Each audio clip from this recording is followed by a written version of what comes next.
Good morning, सुप्रभात, नमस्कार दोस्तों। ये है आपका अपना प्रिय आरजे आदि आदि कश्यप मुंबईचा मानुस और आपके लिए लेकर आया है आपका मनपसंद program positive karma. Episode number है 312, मंगलवार का दिन और 16 मार्च। बहुत ढूंढा उन्हें पूजा श्लोक और स्तुति में, अंत में ईश्वर मिला स्नेह सेवा और सहानुभूति में। दोस्तों, आरजे आदि आदि कश्यप मुंबईचा मानुस। दोस्तों, कल एक छोटी सी गलती हो गई थी। मैंने एपिसोड नंबर 311 की जगह 111 बोल दिया था। उसके लिए मैं आपसे माफी चाहता हूं। कल का एपिसोड था 311। दोस्तों, आरजे आदि विशेष कुछ अलग हो जाए उसमें मैं सुनाना चाहता हूं आपको एक कहानी, और कहानी का शीर्षक है 3 बातें। मुझे उम्मीद है कि ये कहानी आपको पसंद आएगी। कहानी की शुरुआत होती है कुछ इस प्रकार। बहुत समय पहले की बात है। सुदूर दक्षिण में किसी प्रतापी राजा का राज्य था। राजा के 3 पुत्र थे।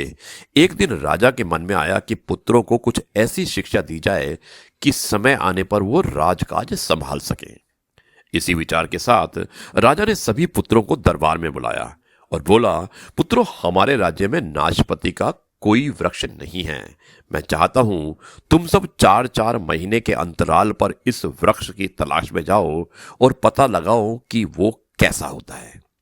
राजा की आज्ञा पाकर तीनों पुत्र बारी बारी से गए और फिर वापस लौट आए। सभी पुत्रों के लौट आने पर राजा ने एक बार फिर सभी को दरबार में बुलाया और उस पेड़ के बारे में बताने को कहा।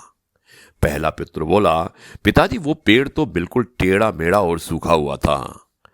नहीं नहीं, वो तो बिल्कुल हरा भरा था, लेकिन शायद उसमें कुछ कमी थी क्योंकि उस पर एक भी फल नहीं लगा था।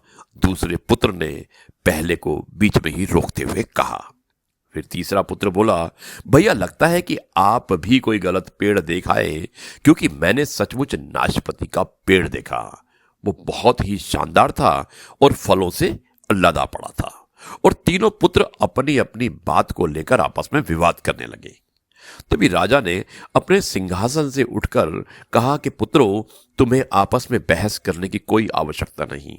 दरअसल तुम तीनों ही वृक्ष का सही वर्णन कर रहे हो। मैंने जानबूझकर तुम्हें अलग अलग मौसम में वृक्ष खोजने के लिए भेजा था, और तुमने जो देखा वो उस मौसम के अनुसार था। मैं चाहता हूं कि इस अनुभव के आधार पर तुम 3 बातों को गांठ में बांधकर रख लो। पहली बात, किसी चीज के बारे में सही और पूर्ण जानकारी चाहिए तो तुम्हें उसे लंबे समय तक देखना परखना चाहिए, फिर चाहे वो कोई व्यवसाय हो, विषय हो, वस्तु हो या फिर कोई व्यक्ति ही क्यों ना हो। दूसरी बात, हर मौसम एक सा नहीं होता। जिस प्रकार वृक्ष मौसम के अनुसार सूखता, हरा भरा या फलों से लदा रहता है, उसी प्रकार व्यवसाय तथा मनुष्य के जीवन में भी उतार चढ़ाव आते रहते हैं। अतः अगर तुम कभी भी बुरे दौर से गुजरो तो अपनी हिम्मत और धैर्य बनाए रखना। समय अवश्य बदलता है। और तीसरी बात, अपनी बात को ही सही मानकर उस पर अड़े मत रहना। अपना दिमाग खोलो और दूसरों के विचार को भी जानो। ये संसार ज्ञान से भरा पड़ा है। चाहकर भी तुम अकेले ज्ञान अर्जित नहीं कर सकते, इसलिए सारा ज्ञान आप अर्जित नहीं कर पाओगे। इसलिए इसी भ्रम की स्थिति में किसी ज्ञानी व्यक्ति से सलाह लेने में संकोच मत करना। दोस्तों, ये थी आज की कहानी, और कहानी कैसी लगी आप मुझे जरूर लिख सकते हैं। यह है आपका अपना प्रिय आरजे आदि आदि कश्यप मुंबईचा मानुस, और आपके लिए लेकर आया था आपका मनपसंद प्रोग्राम पॉजिटिव कर्मा।